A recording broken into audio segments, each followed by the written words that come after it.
Il-kejl għall-introduzzjoni ta' miżuri ġodda ta' mitigazzjoni għall-pandemija huwa n-numru ta' pazjenti fl-isptarijiet u l-ITU. Dan qalu l-Ministru tas-Saħħa u Deputat Prim Fearne meta kien qed iwieġeb domandi mill-ġurnalisti. Il-numri ta' pazjenti li hemm fl-isptarijiet tagħna inkluż in-numru ta' nies li hemm fl-ITU.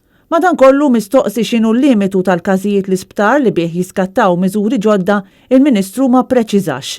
Mistoqsi jekk in-numru kbir ta' każi ġodda jitlobx aktar restrizzjonijiet, il-Ministru qal biss li bħalissa s-sitwazzjoni hi waħda stabbli. Baqgħu stabbli issa ġifieri kienu f'Ottubru kienu telgħu għal xi 130-140, xi 15 ilu telgħu għal madwar 180 u qed iżommu stabbli. Llum kellna 150, bieraħ kellna 180 qed ikunu fuq dak il-livell, ġifieri baqgħu stabbli. Intant dwar il-proċess ta' tilqim il-Ministru tas-Saħħa ammetta li fl-ewwel ġimgħat it-tilqim kien qed jingħata f'ammonti żgħar ħafna biex imbagħad bdew jiżdiedu bil-mod il-mod.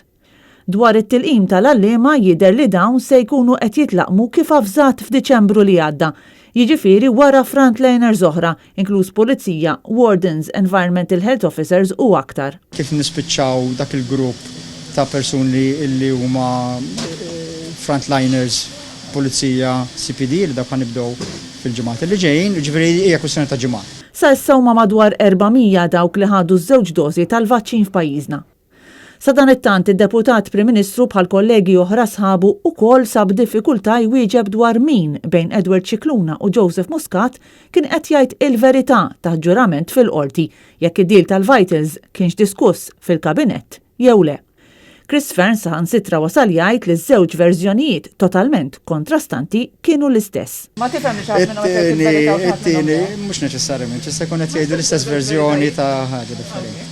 Kristina Majra għal Net News.